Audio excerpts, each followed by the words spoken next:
Students, welcome back to Bingo Center. In this video, I'm gonna help you with the new lesson, Lesson 2, Family. Okay, so with the Lesson 2, Family, you can learn how to talk about your family in English.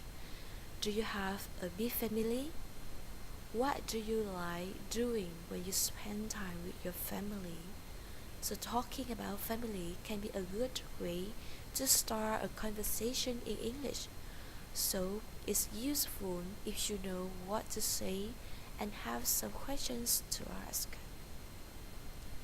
Chào các em, trong video này cô sẽ giúp các em chuẩn bị bài mới, bài số 2 với chủ đề Family, gia đình mà các em sắp được học. Family là một chủ đề rất là quen thuộc rồi. Nhưng mà liệu rằng chúng ta đã thực sự biết cách chia sẻ những thông tin về chủ đề này một cách tự nhiên và lưu loát trong giao tiếp bằng tiếng Anh hay chưa? Những thành viên trong gia đình của em gồm những người nào, điểm nào đặc trưng trong gia đình của em thường làm gì khi em có thời gian cùng với gia đình? Vậy nên bây giờ chúng ta sẽ cùng bắt đầu tìm hiểu bài học ngày hôm nay nhé. Part 1, Introducing your family. Trước tiên, ta sẽ cùng tìm hiểu về một số từ vựng liên quan tới chủ đề gia đình. Chúng ta có một số từ rất là phổ biến. Thứ nhất đó là sibling, thứ hai là relative, thứ ba là grandparent, thứ tư là cousin, thứ năm là twin và từ in-law. Alright? To give the answer for the questions, how many people are there in your family?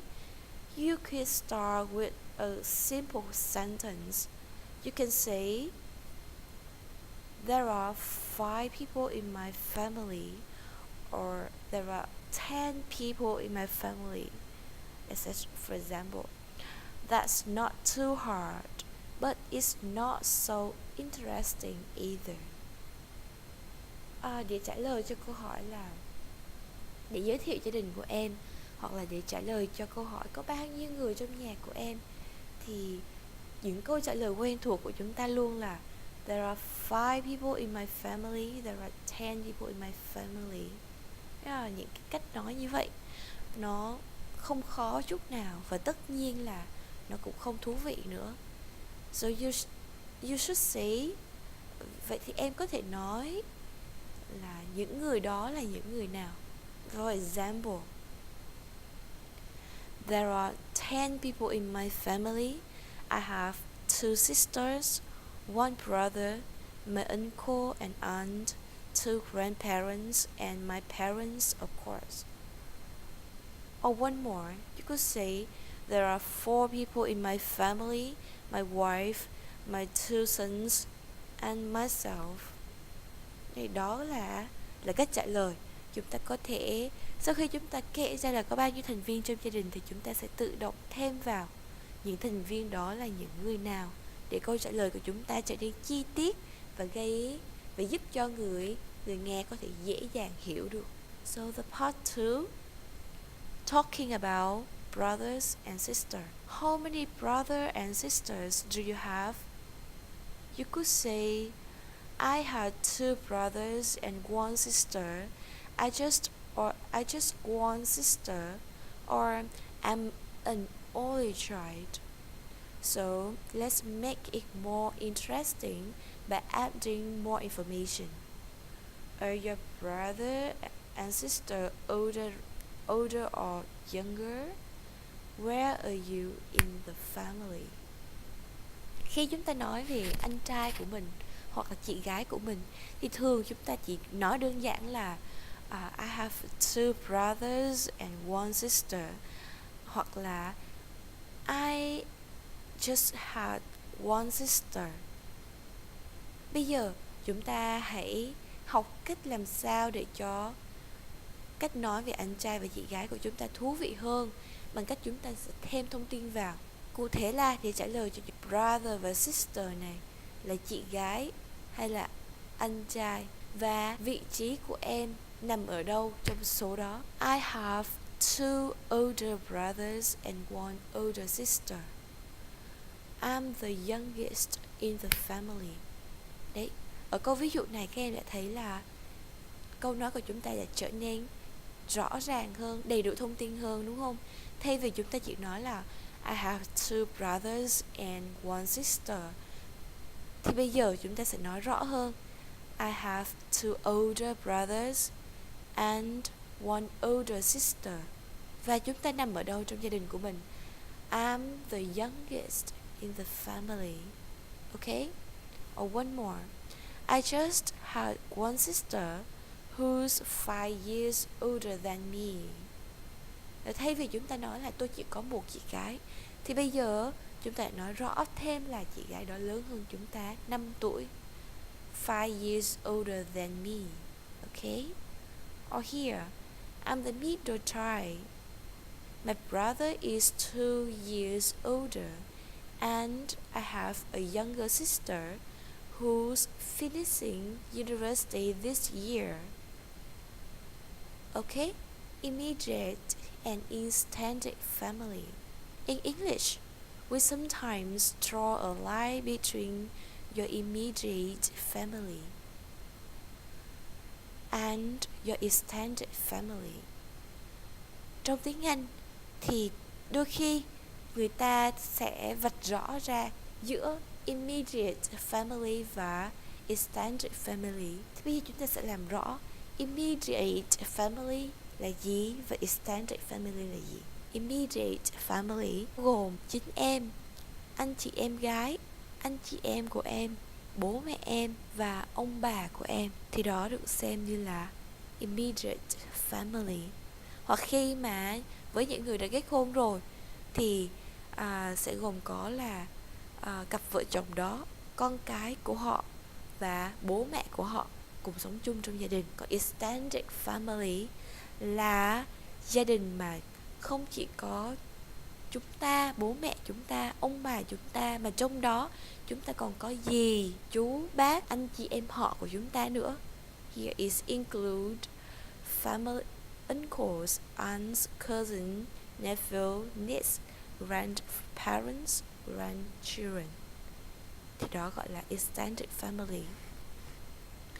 Và cô còn muốn nói thêm về một khái niệm nữa gọi là nuclear family, gia đình hạt nhân. Trong gia đình đó chúng ta chỉ có bố, mẹ và con cái. Now, you can give more details about people in your family like this. Bây giờ thì chúng ta sẽ thêm chi tiết vào, giới thiệu về những người trong gia đình của em. For example,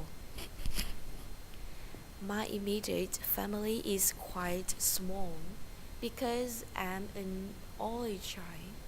My mom is one of 5 children, so I have a lot of cousins who are kind of like my brothers and sisters. Or one more example. There are 6 people in my immediate family: my parents, my brother and his wife, my sister and me. I have a lot of other relatives, but they live in Canada, so we don't see them often. Part 4. Talking about your relationship with your family. Và sau khi chúng ta đã thêm cụ thể những thông tin về những thành viên trong gia đình, gia đình của chúng ta gồm bao nhiêu người, những người đó là ai, thì tiếp theo chúng ta sẽ đề cập đến mối quan hệ của chúng ta trong gia đình như thế nào. Nói về mối quan hệ của chúng ta với gia đình như thế nào đây? Có một cách đơn giản, đó là các em chỉ cần thêm một số thông tin về như các em có thường xuyên gặp những thành viên trong gia đình hay không, thường xuyên như thế nào, và chúng ta thích làm gì cùng với họ. For example, here, I'm very close to my family. I have lunch together every weekend. Thì qua ví dụ này thì chúng ta đưa được thông tin là chúng ta dành thời gian thường xuyên như thế nào với gia đình. Every weekend, đúng không nào? Cứ cuối tuần nào cũng như vậy. Và chúng ta thích làm gì? I have a lunch together. Alright. The next one, for example here, I see my older brother once a week. We play tennis or basketball together. So how often? Once a week, right? And what you like to do together? We play tennis or basketball together. Yeah, they play sport together. Và không chỉ như vậy, chúng ta càng đưa thông tin càng chi tiết thì càng tốt. Add more details. Here are some examples for you. The first one, I'm very close to my family. We have lunch together every weekend at my grandmother's house. She always cooks something delicious. I see my older brother once a week. We play tennis or basketball together. I don't see my other brother so often because he lives overseas, although we talk on Skype every so often. Đó là những cách mà chúng ta đưa thông tin một cách chi tiết hơn vào câu trả lời của mình. Và đưa thông tin chi tiết thì chưa đủ, mà chúng ta còn vận dụng thêm cách diễn đạt thế nào cho cái câu văn của chúng ta thú vị. Bây giờ cô sẽ giới thiệu cho các em một số thành ngữ liên quan tới gia đình nhé. So the part 6, idiom. Thành ngữ đầu tiên mà cô muốn giới thiệu cho các em đó là black sheep of the family. What does it mean? A person who is different from the rest of the family or another group and who is considered bad or embarrassing. Trong tiếng Anh thì màu trắng biểu hiện cho sự tinh khiết và trong sạch, còn màu đen thì mang nét nghĩa ngược lại, đó là đen tối, tội lỗi, cám dỗ, vân vân. Và thành ngữ a black sheep được dùng để chỉ người mà có hành động không được mọi người chấp nhận. Hành động đó phá vỡ truyền thống, phong tục, nề nếp đã có từ lâu của dòng họ, gia đình, hay rộng hơn là một tập thể, một quốc gia, vân vân. Chẳng hạn như một người bị gán là con cừu đen, khi anh ta mang về cho gia đình tập thể đó không phải là danh thơm mà là tiếng xấu. Và đối với hạng người đó thì những dịp gia đình sum họp, đoàn tụ lại, hầu như người thân không thích hay không chấp nhận sự hiện diện của anh ta. Joel is always in trouble with the police. I don't know why he is so different. We call him the black sheep of the family. Qua ví dụ này thì các em đã hiểu rõ rồi chứ.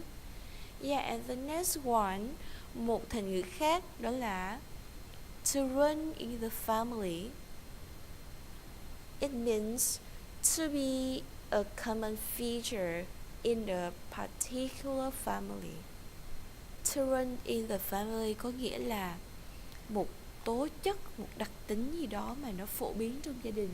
Chúng ta hay thường nói gọi là yếu tố di truyền trong gia đình. For example here, my brothers and I have red hair. It runs in the family. Vậy thì red hair này chính là một cái đặc điểm di truyền trong gia đình. And the last one, và thành ngữ cuối cùng, đó là like father, like son.